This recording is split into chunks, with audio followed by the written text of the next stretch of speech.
Welcome to Compact Murders from CompactHistories.com, where we take a look at real murder cases, assassinations and serial killers, in short, bite-sized episodes. This is episode 80, The Yorkshire Ripper.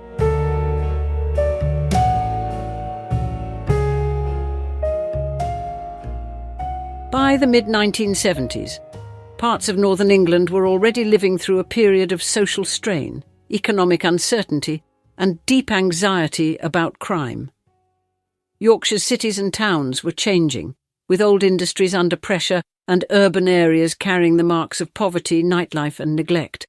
It was into this landscape that a series of violent attacks against women began to unfold, at first with no clear public understanding that one man was responsible.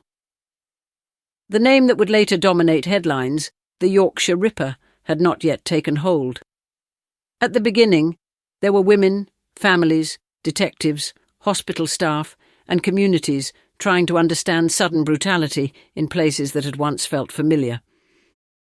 Peter Sutcliffe's first confirmed murder took place on the 30th of October 1975, when Wilma McCann, a 28-year-old mother of 4, was killed in Leeds. Her death was devastating in itself, but it also marked the beginning of a pattern that would terrify women across Yorkshire and beyond. Over the following years, more women were attacked and murdered in Leeds, Bradford, Huddersfield, Halifax, Manchester, and other areas. The violence was often sudden, usually at night, and frequently involved blows to the head, followed by stabbing. The physical details became part of the investigation, but for the families, the important truth was simpler and harder. People they loved had gone out and never come home. At first, police and press attention often focused heavily on whether the victims were sex workers. That framing shaped the early public response in damaging ways.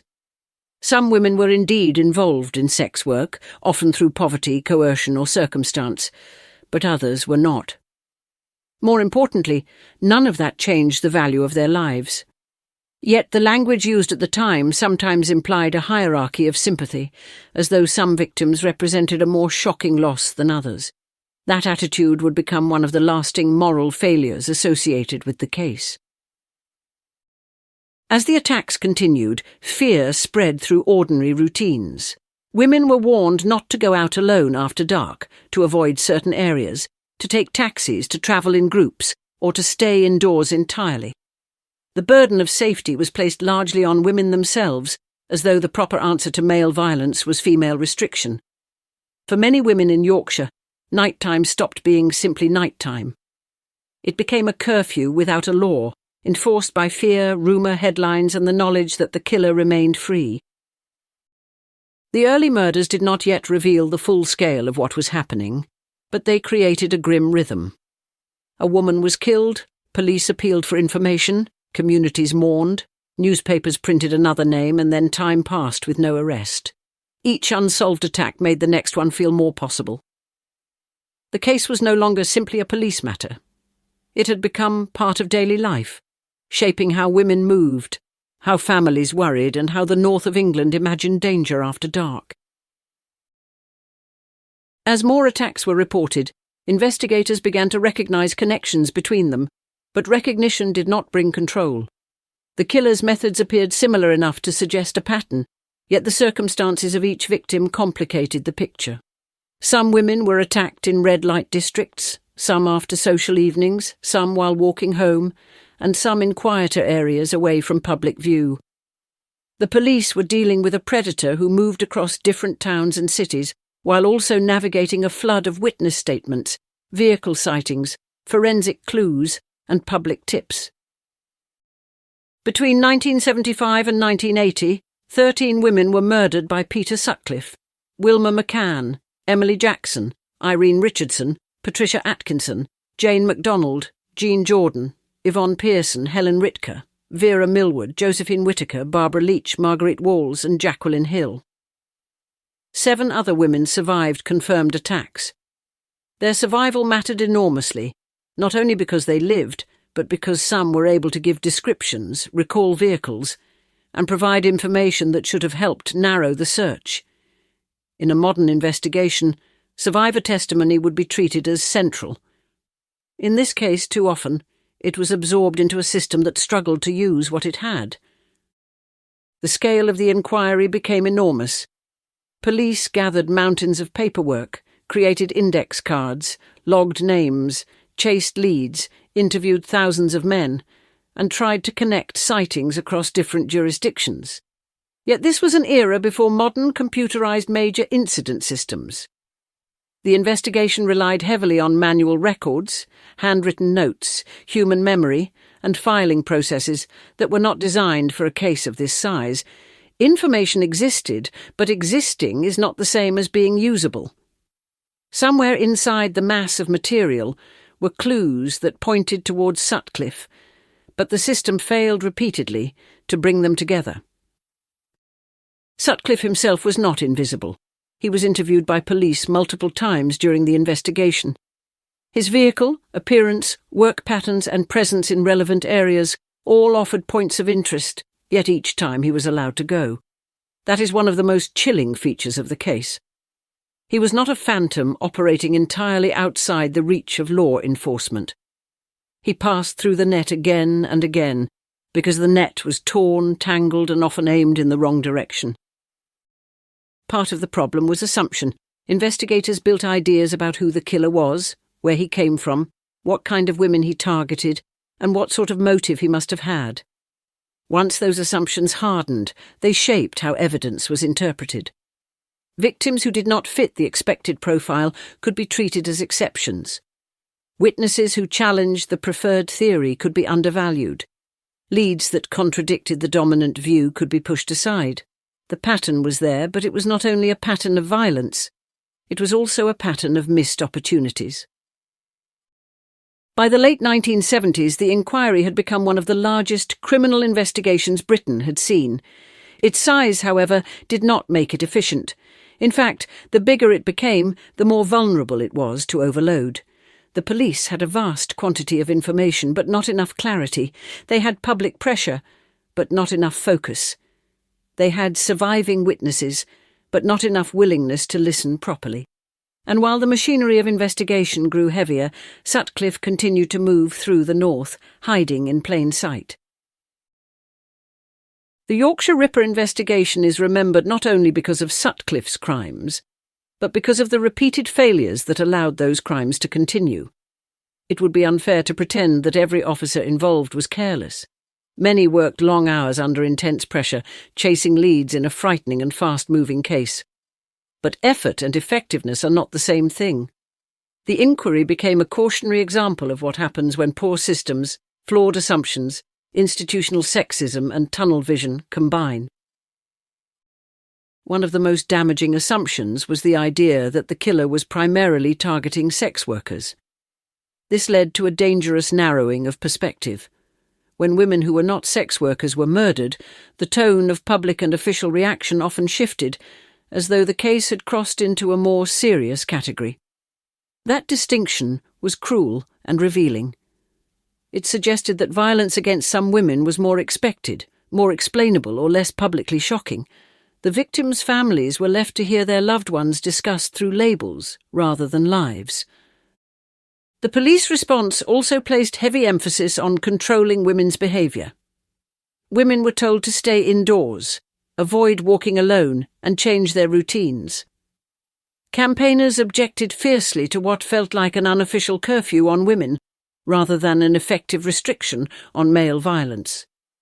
The Reclaim the Night marches grew from this anger, with women demanding the right to occupy public spaces without being treated as responsible for the danger posed to them. The case, therefore, became part of a wider feminist argument about policing, public safety, and whose freedom society was willing to sacrifice. Inside the investigation, the sheer volume of material became a serious obstacle. Names, car registrations, witness statements, forensic notes, and interview records accumulated faster than they could be properly processed. The later Byford report would criticise the handling of the inquiry and highlight the need for better indexing, communication, and computerised records. In simple terms, The police had too much information and too little ability to connect it. Sutcliffe's name appeared in the investigation repeatedly, but the system failed to flag him with the urgency that hindsight makes painfully obvious. Leadership also became an issue. Senior officers faced enormous public pressure, and as the murders continued, the desire for a breakthrough grew desperate. That desperation made the investigation vulnerable to certainty, even false certainty. Detectives needed a direction, and once they believed they had found one, other possibilities became harder to see.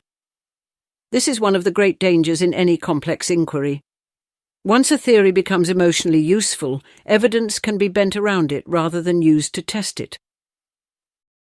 The result was a manhunt that looked huge from the outside, but was dangerously flawed within. The public saw press conferences, appeals, posters, police activity, and headlines. Families saw delay, confusion, and more funerals. Survivors saw their accounts fail to stop him. Women saw their own lives restricted, while the killer remained free. By the end of the 1970s, the investigation was not simply struggling to find Sutcliffe, it was struggling against its own mistakes. If the Yorkshire Ripper inquiry was already under strain, the hoax letters and tape pushed it into something worse. In 1978 and 1979, police received communications from a man claiming to be the killer. The most infamous was an audio cassette sent to Assistant Chief Constable George Oldfield. The voice on the tape had a Wearside accent, and the speaker taunted the police for failing to catch him. The message seemed dramatic, personal and persuasive. It was also false. The hoaxer would later be identified as John Humble, known to history as Wearside Jack. At the time, however, detectives treated the tape and letters as genuine. This decision had catastrophic consequences. Because the voice had a Sunderland area accent, the investigation shifted heavily towards finding a man from the northeast. Sutcliffe, who had a Yorkshire accent, did not fit that profile. In practice, the hoax did not merely waste time, it distorted the entire shape of the hunt. The police did not simply investigate the tape as one possible lead among many, they allowed it to become a filter through which other evidence was judged. That was the real damage. A false clue became a standard of truth. Men who did not match the accent could be downgraded as suspects, even when other evidence suggested they deserved attention. Sutcliffe later benefited from this mistake because he fell outside the profile created by the hoax. He was not protected by brilliance, he was protected by investigative misdirection. The tragedy is sharper because there were reasons to doubt the tape. Some surviving victims had described a man whose voice and manner did not fit the recording. Other evidence pointed closer to Yorkshire than to Wearside. Yet the tape had a strange psychological power. It sounded like the sort of thing the public expected from a serial killer, especially one already linked by the press to the name Ripper. It gave the investigation a voice, a personality, and a direction. Unfortunately, all three were counterfeit. During the period after the hoax gained influence, Sutcliffe continued to kill. Barbara Leach was murdered in Bradford in September 1979. Marguerite Walls was murdered in Leeds in August 1980. Jacqueline Hill was murdered in Leeds in November 1980. Each death deepened the horror of the case and later intensified criticism of the investigation. The hoax did not create the police failures on its own, but it magnified them. It took an inquiry already struggling with bias and overload, then pulled it decisively away from the man it needed to catch. Humble was not brought to justice until decades later, when DNA evidence linked him to the hoax communications. In 2006, he was jailed for perverting the course of justice. By then, the damage was long done. The hoax remains one of the most infamous acts of interference in British criminal history. Not because it fooled people briefly, but because it reshaped a live murder inquiry while women were still being attacked. It showed how a lie, once believed by the right people at the wrong time, can become deadly. The end of the Yorkshire Ripper manhunt came not through a grand breakthrough, but through a routine police stop. On the 2nd of January 1981, Peter Sutcliffe was in Sheffield with a young woman when officers checked his car and discovered that it had false number plates. He was arrested for that offence and taken into custody. At first, it was not the dramatic capture of Britain's most wanted murderer. It was a traffic-related arrest, the kind of ordinary policing moment that can appear minor until someone looks more closely. That closer look proved crucial. Police became suspicious, partly because Sutcliffe matched aspects of the Ripper suspect description. Officers later returned to the scene where he had been stopped and found weapons he had discarded. Once the evidence began to close around him, Sutcliffe confessed. After years of fear, false leads, public appeals, and missed opportunities, the man responsible was not a mysterious stranger from Wearside. He was a lorry driver from Bradford who had been questioned before and released. Sutcliffe's confession exposed the scale of what had gone wrong. He admitted responsibility for the murders and attacks, and the investigation finally connected him to years of violence across northern England. For the families of victims, the arrest brought an answer but not peace. There is a particular cruelty in learning that the person who murdered your loved one had been within reach of the police before. Justice may begin with an arrest, but it cannot undo the years in which preventable harm continued. In May 1981, Sutcliffe went on trial at the Old Bailey. He pleaded not guilty to murder, offering guilty pleas to manslaughter on the grounds of diminished responsibility. That argument was not accepted, and he was convicted of 13 murders and 7 attempted murders. He received 20 concurrent life sentences. The legal outcome confirmed what the public already knew. The Yorkshire Ripper was no longer a shadow in the dark. He had a name, a face, a history, and a prison number. Yet the trial did not resolve the wider questions. How had he been missed so many times? Why had survivor testimony not carried more weight? Why had the hoax tape been allowed to dominate the inquiry? Why had victims been spoken of in ways that diminished them? These questions remained alive long after the verdict. The conviction ended Sutcliffe's freedom, but it opened a national reckoning about policing. Sutcliffe was later transferred to Broadmoor Hospital after being diagnosed with paranoid schizophrenia, and then eventually moved back into the prison system. He died in 2020. His death prompted renewed attention but also renewed discomfort with the nickname that had made him infamous. Many families and commentators have argued that the Yorkshire Ripper gives too much mythic weight to the killer and too little attention to the women he murdered. That criticism matters. Names shape memory. In this case, the name most widely remembered is still his, not theirs. The Yorkshire Ripper case did not end in 1981. It continued in official reports, documentaries, campaigns, family grief, and public arguments about policing and misogyny. The Byford Report, commissioned after Sutcliffe's conviction, examined the failures of the investigation and became a landmark in British policing history. It criticised aspects of the inquiry and contributed to changes in how major investigations were organised, recorded, and managed. One of the lessons was brutally practical. In a large inquiry, information is only useful if it can be found, connected, and acted upon. Another lesson was cultural. The case exposed how attitudes towards women, especially sex workers, could distort justice.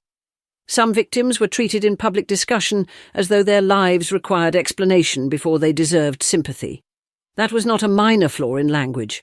It affected priorities, assumptions, and the way danger was understood.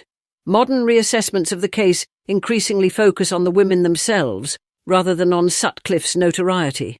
That shift is long overdue. The victims were not symbols in a murder inquiry. They were daughters, mothers, sisters, friends, partners, workers, neighbours, and people with ordinary hopes interrupted by extraordinary violence. Wilma McCann had children. Emily Jackson had a family under financial pressure. Jane MacDonald was only 16. Jacqueline Hill was a student. Each name opens onto a life larger than the crime that ended it. To remember the case responsibly is to resist reducing them to a list, even when a list is necessary for history. The survivors also carried the case forward in ways that are sometimes overlooked. Women such as Marcella Claxton, who survived a brutal attack while pregnant, lived with physical and emotional consequences for decades. Survivors were not footnotes to the murder count. They were witnesses, victims, and living proof of the violence that might otherwise have been measured only in deaths. Their experiences remind us that murder statistics never capture the full damage caused by a predator. Public memory of the case remains uneasy because it contains so many forms of failure.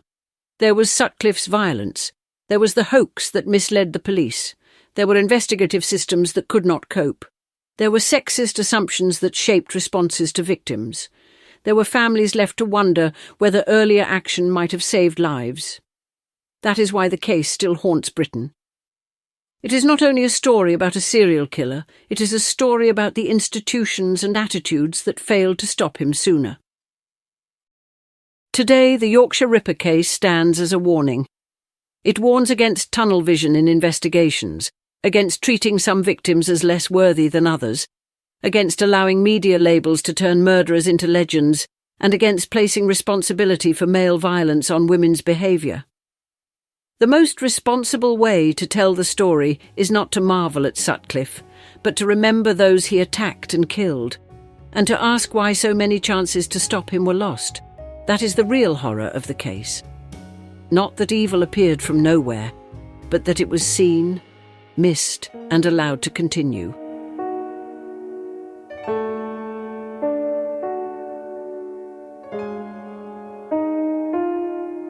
That brings us to the end of this episode of Compact Murder, part of the Compact Histories Network. If you enjoyed it, please follow or subscribe wherever you're listening so you don't miss any future episodes, and consider leaving a rating or review, as it really helps new listeners find the show. You can find more episodes at compactmurder.com, where you can also explore our other podcasts covering biographies, history, disasters, warfare, and mysteries. You can also follow us on Facebook, Instagram, and Pinterest. Finally, please consider supporting the show directly by buying us a coffee. Head on over to compacthistories.com/murdercoffee to see how. Thanks for listening, and I'll see you next time.